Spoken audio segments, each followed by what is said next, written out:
శ్రీలంకతో కొలంబో వేదికగా జరుగుతున్న రెండో టెస్టులో భారత్ విజయం దిశగా సాగుతున్నప్పటికీ చివరి రోజు వాతావరణంపైనే మ్యాచ్ ఫలితం ఆధారపడి ఉంది. నాలుగో రోజు ఆట ముగిసే సమయానికి శ్రీలంక తన రెండో ఇన్నింగ్స్లో 6 వికెట్ల నష్టానికి 229 పరుగులు చేసింది. ప్రస్తుతం లంక కేవలం 16 పరుగుల స్వల్ప ఆధిక్యంలో నిలిచింది.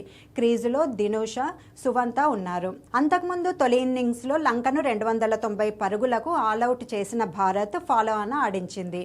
లంక బ్యాటర్లలో సోనల్ దినూష సెంచరీ చేయగా భారత బౌలర్లలో ప్రసిద్ధ్ కృష్ణ, మానవ్ సుతార్ చెరో 3 వికెట్లు, అరంగేట్ర ఆటగాడు సారాంశ్ జైన్ 2 వికెట్లు పడగొట్టారు. ఇక రెండో ఇన్నింగ్స్లో పసింధు, సూర్య, బండారా, కమిందు మెండిస్ రాణించి ఓటమి నుంచి గట్టెక్కే ప్రయత్నం చేశారు. అయితే వర్షం అంతరాయం కలిగించడం వల్ల భారత్ విజయాన్ని అందుకోవడం కష్టమైంది. చివరి రోజైన గురువారం ఆట పూర్తిగా సాధ్యం కాకపోతే మ్యాచ్ డ్రాగా ముగిసే ప్రమాదం ఉంది. ఈ మ్యాచ్ డ్రా అయితే భారత్ ఐసీసీ ప్రపంచ టెస్ట్ ఛాంపియన్షిప్ 2027 ఫైనల్ ఆశలపై తీవ్ర ప్రభావం పడుతుంది. ప్రస్తుతం భారత్ పాయింట్ల పట్టికలో 53.33 పీసీటీతో 5వ స్థానంలో ఉంది. ఈ టెస్టులో గెలిస్తే 4వ స్థానానికి చేరే అవకాశం ఉన్నా డ్రా అయితే పీసీటీ 51.52కు పడిపోయి 5వ స్థానంలో కొనసాగాల్సి వస్తుంది. ఈ సైకిల్లో ఇప్పటికే 4 ఓటములు చవిచూసిన టీమిండియాకు ఇకపై ప్రతి మ్యాచ్ అత్యంత కీలకం కానుంది.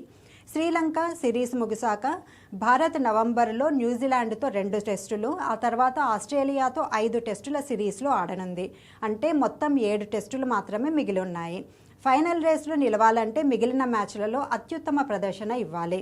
శుభ్మన్ గిల్ నేతృత్వంలోని భారత జట్టుకు ఎలాంటి పెనాల్టీ పాయింట్లు లేకుండా చూసుకోవడంతో పాటు పొరపాట్లకు తావు లేకుండా ఆడాల్సిన బాధ్యత ఉంది. వర్షం కరుణించి చివరి రోజు లంక ఇన్నింగ్స్ను త్వరగా ముగిస్తేనే భారత్కు పూర్తి స్థాయి విజయం దక్కుతుంది. లేదంటే WTC ఫైనల్ సమీకరణాలు మరింత క్లిష్టంగా మారతాయి.